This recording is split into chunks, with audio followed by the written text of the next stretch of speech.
여러분들은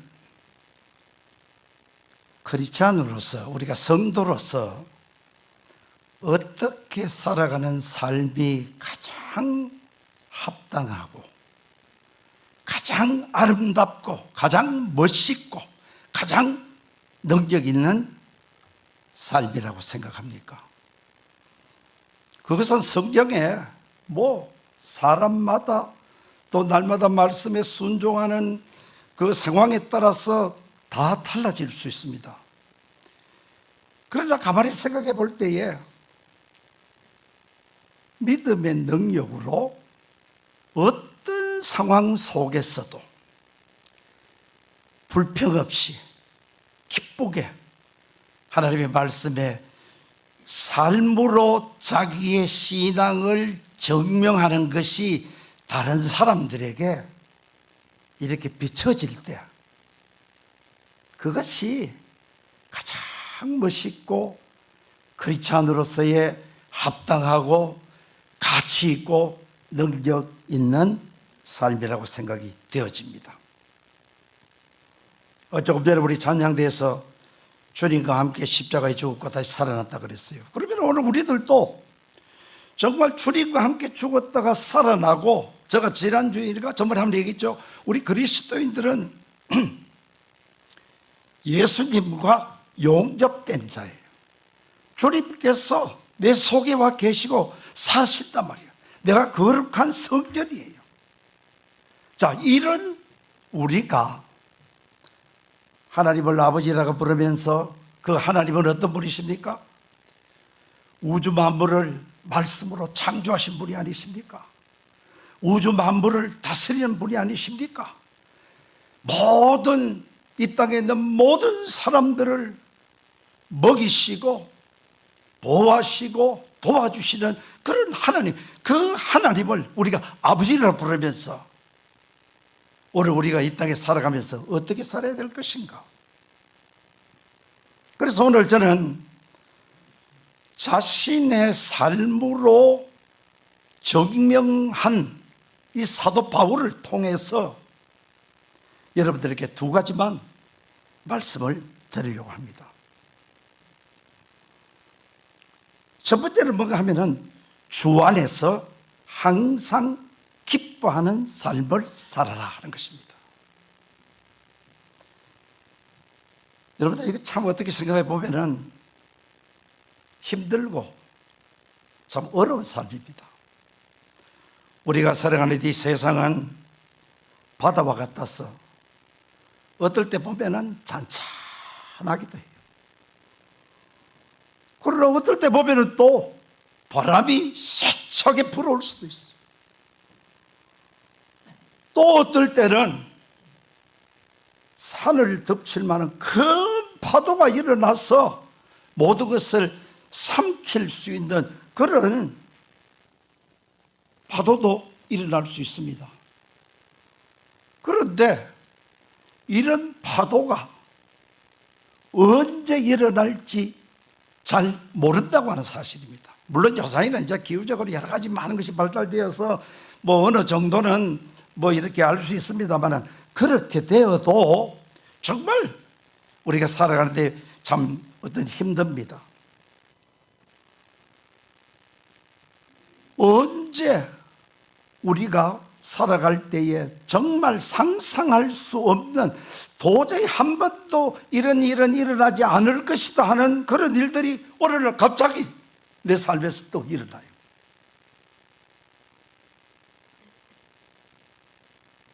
이런 모든 일들을 만날 때에 대부분의 사람들은 자신이 처해 있는 환경과 소요에 따라서 자신의 기쁨과 슬픔이 갈라지게 됩니다. 아주 좋은 환경이 주어졌을 때는 날마다 감사할 수 있습니다. 내가 하는 사업도 잘 되고 돈도 잘 벌고요, 우리 자녀들이 아주 공부도 잘하고 또 그렇게 세상으로 빗나가서 부모의 속을 썩이지도 않고요, 공부 잘해서 장학생도 되고요, 또 건강하고요, 이런 이런 모든 것이 내가 원하는 삶으로 충족이 될 때 우리는 기뻐요. 즐거워요. 인생 살 맛이라는 거예요. 그러나 반대로 전혀 원하지도 않았고 일어나서도 안 될 일이 갑자기 또 일어나요. 그런데 그 일이 내 힘으로 해결할 수도 없는 그런 일이라고 했을 때 우리는 낙심하게 되고 실망하게 되고 또 때로는 불안하기도 하고 또 위협을 느끼기도 하고 심한 정신적 공포를 느끼기도 합니다. 그런데 사도 바울이 우리 인간의 바다에서 일어나는 이런 여러 가지 모든 일들을 모르고 주 안에서 항상 기뻐하는, 이거는 always, 언제 어디서나 항상, 조금 전에는 기뻐하다가 지금은 아니고 하는 것이 아니라 모든 시간 속에서 기뻐하라 했어요.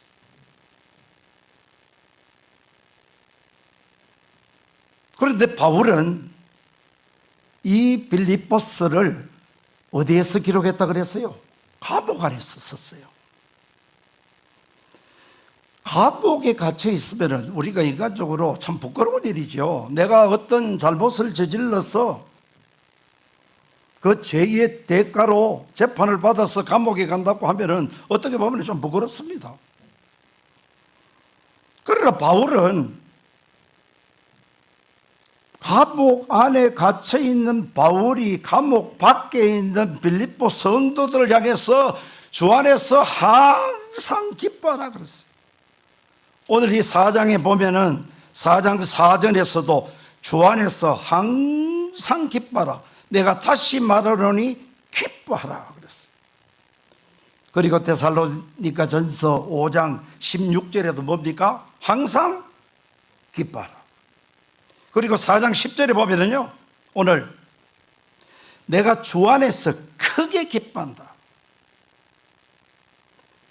영어 성경 NIV에 보면 I rejoice greatly in the Lord 이라고 그랬어요. greatly, 아주 엄청나게 크다. 이건 뭐냐? 지금 감옥에 갇혀 있지만은 바울이 기뻐하는 모습이 다른 죄수나 간수나 모든 사람들이 다 어떻게 해요? 알고 있다는 겁니다. 바울이 감옥에 들어와서 기뻐하는 것을 알고 있다는 겁니다.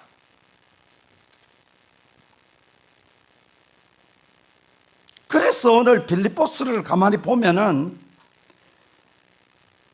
기쁨의 서신이라고 우리가 부를 수도 있는데, 이 바울의 기쁨은 보통 사람들이 생각하는 그런 기쁨의 차원이 달라요.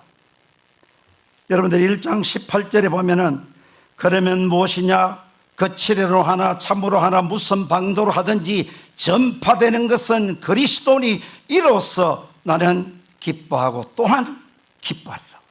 바울의 기쁨은 복음이 전거되는 것을 통해서 기뻐했다는 겁니다. 그리고 또 1장 3절에 보면 내가 너희를 생각할 때마다 나의 하나님께 감사하고 4절에 간구할 때마다 너희 물을 내어 기쁨으로 항상 간구한다. 성도들을 위해서 기도하는 것이 바울의 기쁨이라는 거예요. 그리고 1장 25절에 보면은 성도들의 믿음이 한 걸음 한 걸음 성숙되어 가는 것이 바울의 기쁨. 이것은 모든 목회자들의 동일한 기쁨일 줄 압니다. 여러분들 성경에서도 우리의 믿음이 후퇴되는 것은 망할 그런 일이라 그랬어요. 항상 믿음의 삶은 무조건 어떻게 해요? 전진. 앞을 향하여 돌격인데 뒤로 가면은 성경도 경고합니다. 망한다. 신앙이 뒤로 물러서면 망한다. 그렇게 우리에게 강하게 경고하겠단 말이에요. 그러니까 사도 바울이 성도들의 신앙이 점점점 자라서 나아가는 것 보고 이것이 그에게를 기쁨이라 그랬어요. 그리고 그는 2장 4절에 보면 성도들을 잘 보살피는 것. 어떻게 하면 성도들이, 그래서 성경은 목자를 목자라 그러고 성도는 양이라.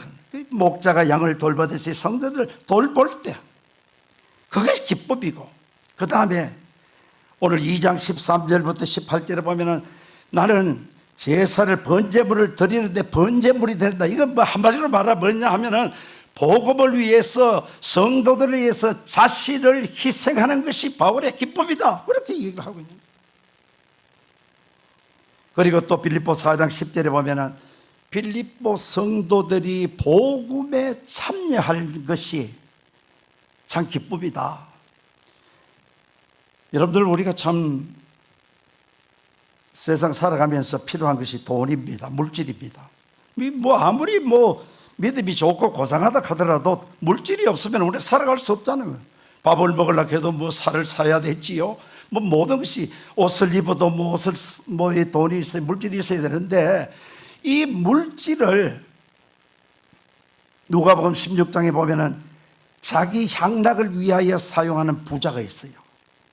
호화로이 자색옷과 굵은 베옷을 입고 호화로이 연락한다.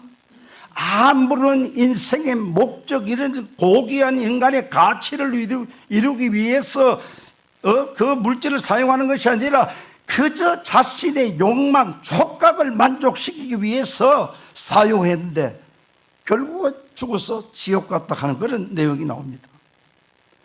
물질을 값지게 사용하는 것, 특히 마른 곳에 좋은 일에 물질을 사용할 수 있습니다. 그러나 가장 값지게 사용한 것이 뭡니까? 복음 증거하는 데 사용하는 물질이야말로 가장 값진 물질입니다.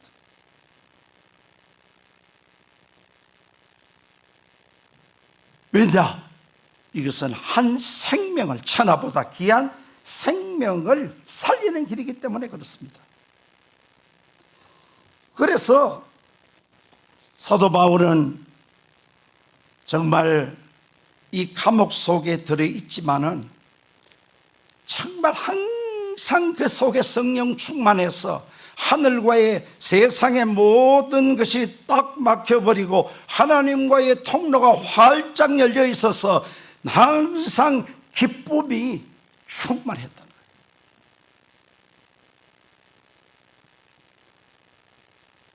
여러분들, 그러나 오늘 우리가 이 땅에 살아가는 동안 항상 계속적으로 모든 일에 우리가 승리할 수, 기쁨의 삶을 살아갈 수 있기가 쉽지는 않습니다. 사실은 어디 목회자라고 어떤 일에도 기뻐하고 즐거워하고 고난받는, 물론 그런 분들도 계시지만 또 그렇지 못한 그런 사람도 있어요. 자, 이랬을 때 오늘 우리가 어려운 일을 당했을 때에 가장 먼저 해야 될 것은 우리의 믿음의 초점을 하나님께 맞춰야 돼요. 여러분들 작품 사진을 찍으려고 하면은 사진기의 그 초점을 어디에 맞추느냐 하는 것이 굉장히 중요합니다. 그 초점이 잘 안 맞추면은 어떻게 해요? 사진이 흐려요. 잘 안 보여요. 초점을 자기가 원하는 거기에 초점을 딱 잘 맞추면은 아주 선명하고 분명하게 나오거든요.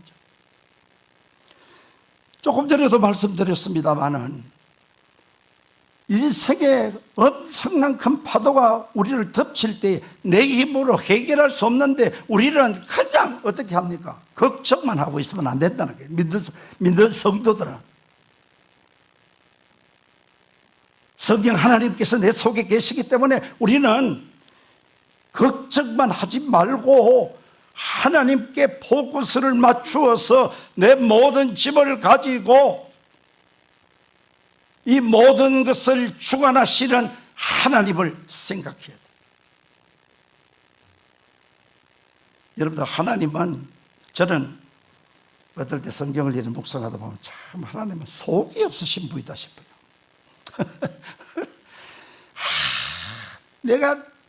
내 자녀가 이러면 내가 가만히 있겠나? 어떻게 할 것 같은데 하나님은 참으시고 용서하시고 기다리시고, 그래서 하나님은 참 속이 없으신 분이다. 그러면서 항상 돌아오라 그렇게 말씀하시거든요.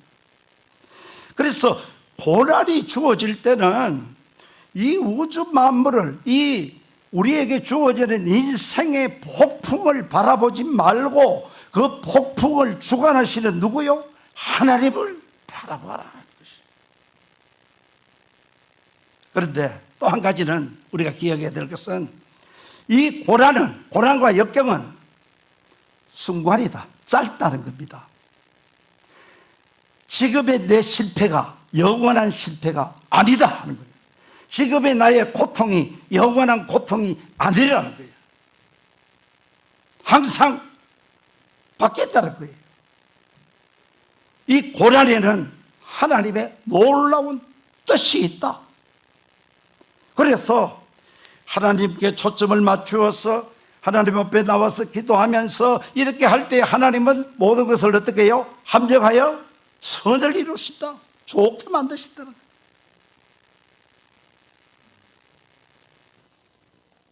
그래서 피난처 되시는 하나님께 우리가 나와야 돼요. 그래서 제가 설교를 준비하면서 찾아보니까요, 70장 찬송에 보면은 피난처에 서리가는 찬송가 있어요. 피난처에 서니 환난을 당한 자 이리 오라. 땅들이 변하고 물결이 일어나 산 위에 넘치되 두렵지 않다. 3절에 보면은 만유의 주 하나님 우리를 도우니 피난처여 세상의 난리를 그치게 하시니 세상의 창금이 설데없다. 높으신 하나님 우리를 구하니 할렐루야. 괴로움이 심하고 환난이 극하나 피난처 되시는 주 하나님. 오늘 여기 보면은 난리를 그치게 하시는 분이 누구시라고요? 하나님이시라는 거예요. 그래서 인생의 폭풍을 바라보지 말고 주님을, 하나님을 바라보면서 그 하나님 앞에 나와서 우리가 할 때에 우리의 모든 짐을 주님께 맡겨버려야 돼. 왜냐? 나는 해결할 수 없다는 겁니다. 그리고 하나님께서 가장 좋은 것으로 해결해 주실 것이다 하면서 하나님의 시간을 기다려야 돼요.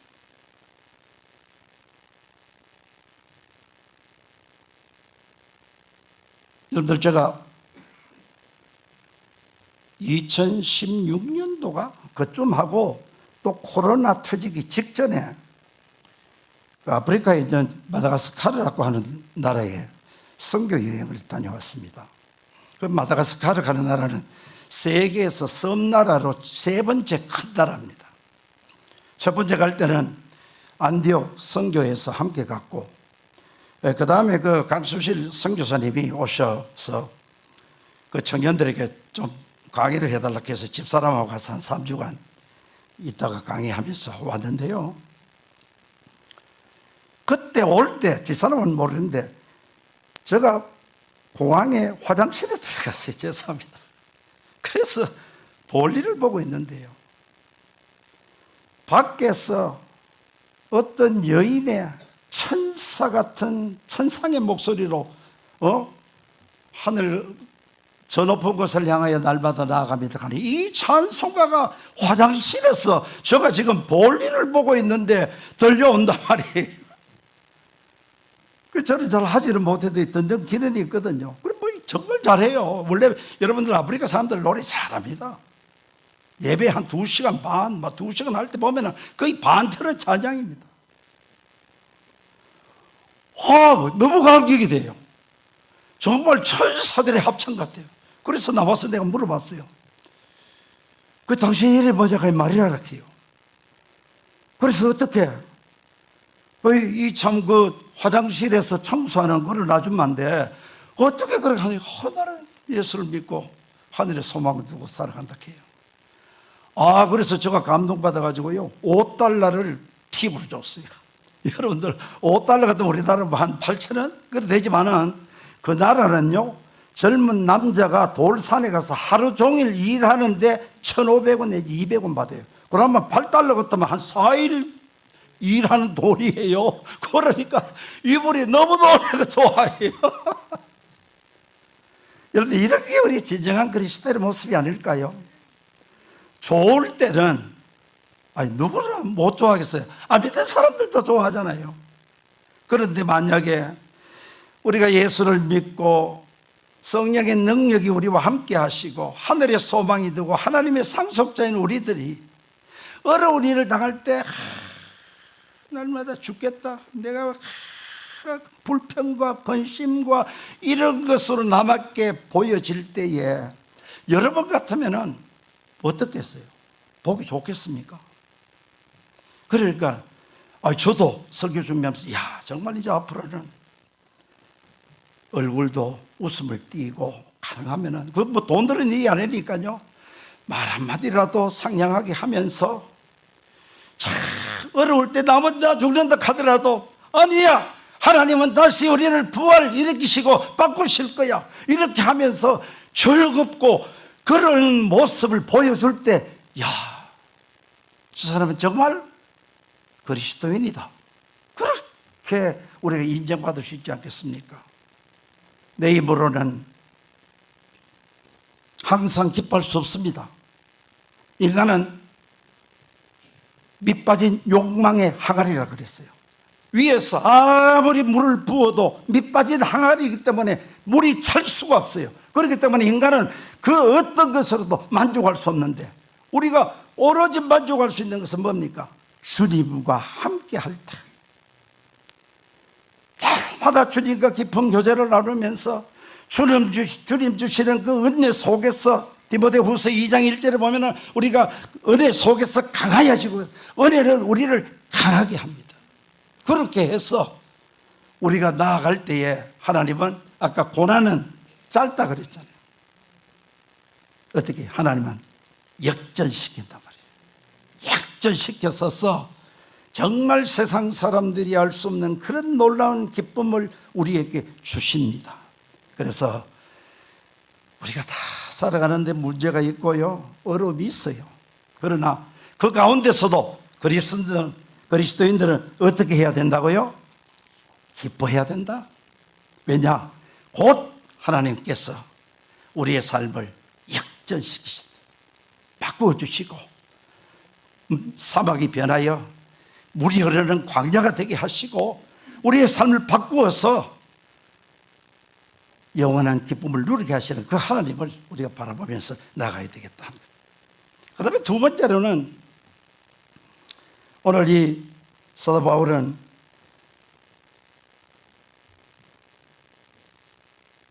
4장 11절에 내가 궁핍함으로 말하는 것이 아니니라, 어떠한 형편이든지 나는 자족하기를 배웠다 그랬어요. 뭐 앞에 내용하고 거의 뭐 비슷하겠습니다만은, 스스로 자족하기를 배웠다 그랬어요. 여러분들, 이건 정말 그리스도인의 위대한 내적인 능력이에요. 가장 강한 그리스도인들이 어떤 사람일까요? 남들이 다 싫다고 하는 곳에 나는 간다, 주님 때문에. 남들이 높아지기를 원하는 곳에 나는 낮아지겠다. 남들이 영광을 받는 곳에 나는 섬기는 자가 되겠다. 여러분들, 이런 삶의 자세가 그렇게 쉽지 않습니다. 왜냐? 인간은 남과 비교해서 내가 잘 되는 것이, 그게 참 우리에게 쾌감을 주거든요. 나는 당신과 구별돼서, 나는 당신급이 아니야, 저 가서 당신은 내 급이 아니야, 이거를 원한단 말이에요. 그런데 우리가 가만히 살다 보면요, 이 믿음의 삶에는 정말 믿음의 훈련이 필요합니다. 여러분, 믿음이 어떻게 자랍니까? 그걸 성경은 다른 말로 순종이라고 하는데요, 순종의 삶을 통해서 우리의 삶이, 우리의 신앙이 자라게 돼요. 여러분, 우리 교회 좀 다니는 사람들은 다 압니다. 어려운 일이 있을 때에 주님 앞에 나와서 기도해라, 주님에게 부탁하라, 맡기라, 그러면은 그 이론적으로 다 알아요. 지식적으로 다 한다고. 그런데 혹시나, 뭐 그런 일이 자주는 없지만 밤에 자면서 막 가위에 눌렸다고 생각해 보세요.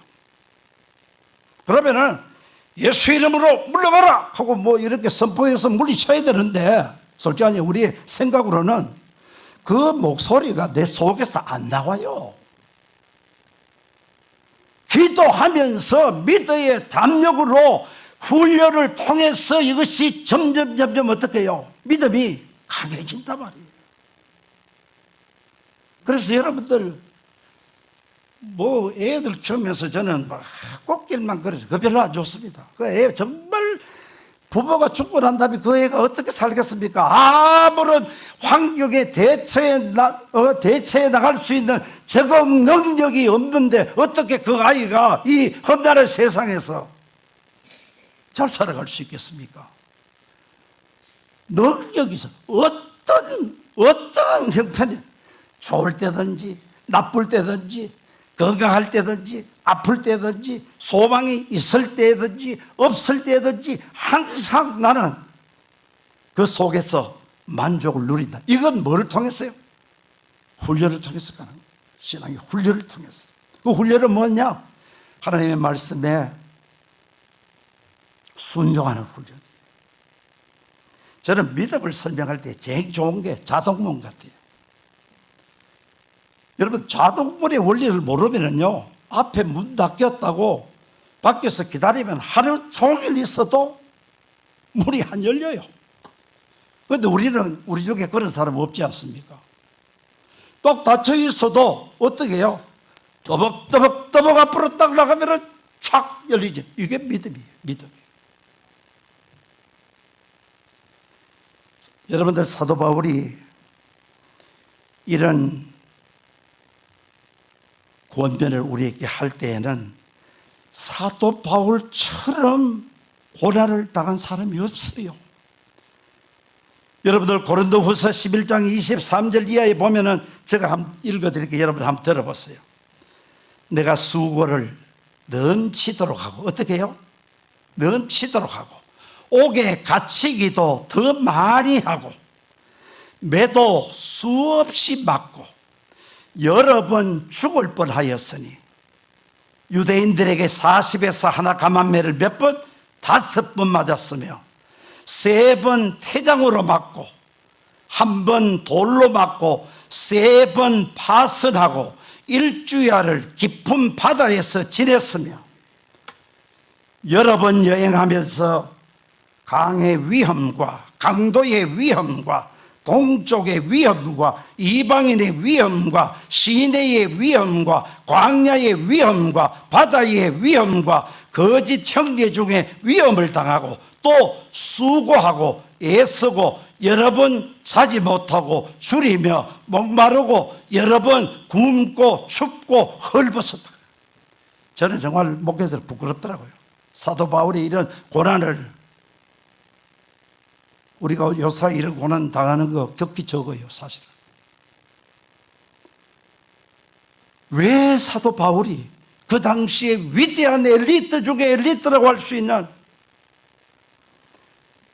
모든 면에서 사람들에게 존경받고 살아갈 수 있는 이 바울이 왜 그 모든 것을, 자기에게 유익한 것을 배설물로 여기고 예수 그리스도를 아는 것이 가장 고상한 것을 깨닫고 그 주님을 위해서, 복음을 위해서 온전히 헌신함으로 말미암아 이런 고난을 복음이 아니면 받을 필요도 없는데 왜 이래 받았을까? 우리는 지금 여러분들, 우리가 바울을 향해서 당신은 바보야, 당신 인생 선택을 잘못해서 할 사람 아무도 없습니다. 이 거룩한 하나님의 말씀인 성경에 바울이 쓴 성경책이 얼마나 많이 기록되어 있습니까? 한 권만 기록이 되어 있어도 위대할 것인데 많은 성경이 바울을 통해서 기록이 되어 있고, 이 성경을 읽을 때마다 수많은 아브라함의 믿음의 후손들이 구원받고 하나님 나라의 거룩한 삶을 살아가는데 가장 큰 역할을 한 사람 중에 한 사람이 바울인데, 이런 고생을 했다고 당신은 바보다, 인생 헛살았어. 아무도 없어요. 위대한 삶을 살았다.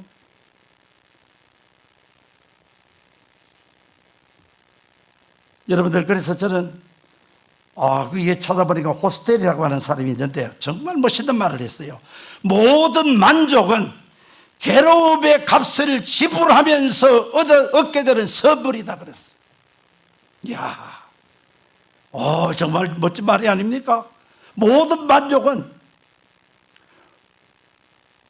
괴로움을 값주고 얻게 되는 선물이라는 거예요. 그냥 되는 게 없다는 거예요. 그런데 오늘 우리가 예수 믿고요, 이 땅에 살아가면서 고난을, 예수님을 위해서, 복음을 위해서 고난받는 것이 참 좋은 것은 왜냐? 영원한 하나님의 나라가 기다리고 있기 때문에 그렇습니다. 이것으로 끝나도 고난을 받아도 그래도 예수 믿는 사람으로 딴 사람보다 더 거룩하고 가치 있는 삶을 살기 때문에 고난받는 것도 좋지만은 그래도 그 고난받는 삶이 그렇게 억울하지 않다는 겁니다. 하나님 나라에 가면은 엄청난 하나님의 멸륭한 상을 받을 수 있기 때문에 그렇다는 겁니다. 그래서 이 고난의 때에 하나님의 약속의 말씀을 붙잡아야 돼요. 두려워 말라, 내가 너와 함께 함이니라. 놀라지 말라, 나는 내 하나님이 되리라. 내가 너를 굳세게 하리라. 참으로 너를 도와주리라. 참으로 나의 의로운 오른손으로 너를 붙들리라. 왜 여기서 의로운 오른손이라고 했을까요? 하나님은 말씀하신 것을 반드시 지킨다는 거예요. 번복이 없다는 거예요. 그대로 행한다는 거예요. 그래서 그것이 바로 의로운 하나님의 오른손으로 말을 표현을 했습니다. 그리고 하나님의 때를 기다리며 우리가 기도해야 됩니다. 그럴 때 하나님은 참 우리의 기도를 들으십니다. 그래서 여러분들이 이제 우리 예수 믿는 사람 좀 마음을 조금 이렇게 스스로 만족하기 위해서는 마음을 새롭게 해야 돼요.